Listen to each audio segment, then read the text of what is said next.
यहाँ पर इतने बड़े बड़े कल कारखाने सार्वजनिक क्षेत्र में खुले, भाखड़ा नांगल जैसा बांध बना, इस देश के मजदूर और किसानों के स्थिति में सुधार लाने का काम किया गया। देश को एक आत्मनिर्भर अर्थव्यवस्था बनाने की दिशा में कदम आगे बढ़ाया गया। आज मोदी चाहे नेहरू को जितना गाली दे दे, लेकिन नेहरू का बनाया हुआ जो कल कारखाना सार्वजनिक क्षेत्र का, उसको बेच करके देश चला रहा है। ये है हालत, आप देख लीजिए। हम आपसे कहना चाहते हैं, ये 80% लोग जिसके बारे में मैंने कहा कि आप हैं जो दौलत पैदा करते हैं खेत खलियानों में, कल कारखानों में, आप हैं जो रेल और हवाई जहाज बना रहे हैं, आप हैं जो कल कारखाने बना रहे हैं, आप हैं जो देश की तरक्की का ये मोदी ढिंढोरा पीट रहा है कि हमारी अर्थव्यवस्था चौथे नंबर पर पहुंच गई है, तीसरे नंबर पर भी पहुंच जाएगी, अरे 1 नंबर पर भी पहुंच जाएगी। उससे हमारे देश के मजदूरों और किसानों के, ये सामने बैठी हुई महिलाओं के जीवन में खुशहाली आने वाली नहीं है। अगर उस दौलत का न्यायपूर्ण बंटवारा नहीं हुआ तो हमारे मजदूर किसानों के चेहरे पर मुस्कान नहीं पैदा हो सकती है। इसलिए आप जो 80% लोग मेहनत करने वाले हो, मजदूर और किसान, लोकतंत्र है, कहते हैं लोकतंत्र है, वोट से राज बनता है। कैसा राज बन रहा है? वोट से।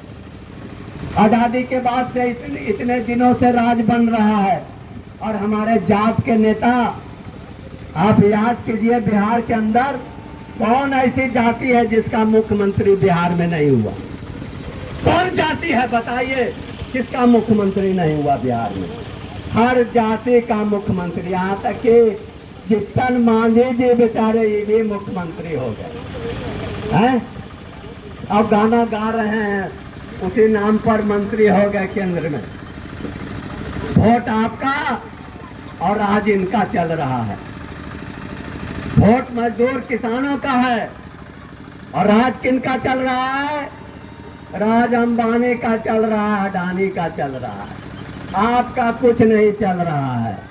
आप तो थानों में जाइएगा, माथा फोड़ देगा आपको कोई मार के, और थाना में जाइएगा तब क्या पहले कहेगा लाओ 2-4 हजार रख दे, तब FIR तो दर्ज हो। तो ये राज गरीब का है कि राज बड़े लोगों का है?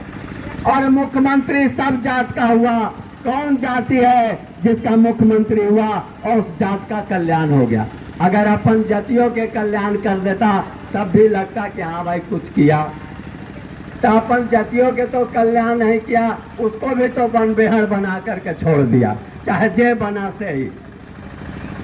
उसके हथियार ढुवाया, उससे वोट लुटवाया, उससे तमाम तरह के ठीका पट्टा गलत सलत काम करवा के रुपया कमाया और बैठ करके उसका कमीशन खाया। यही तो काम किया और यही कर रहा है। हम आपसे कहना चाहते हैं, वास्तव में हमारी पार्टी बहुत कमजोर हो गई। एक समय था बहुत मजबूत थी, और जब मजबूत थी तो हमने बताया कि कम्युनिस्ट पार्टी के सहयोग से इस देश ने एक आत्मनिर्भर अर्थव्यवस्था की ओर कदम बढ़ाया था। कम्युनिस्ट पार्टी जब मजबूत थी तो हमारे साथियों ने बताया, हजारों हजार एकड़ जमीन हम लोगों ने लाल झंडा गाड़ करके और अपने साथियों को मजदूरों और किसानों के बीच वितरण करने का काम किया।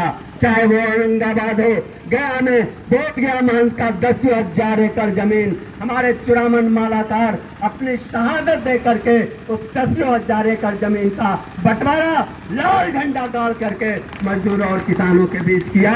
ये कम्युनिस्ट पार्टी की जब ताकत थी, तब कम्युनिस्ट पार्टी की ताकत क्यों कमजोर हो गई?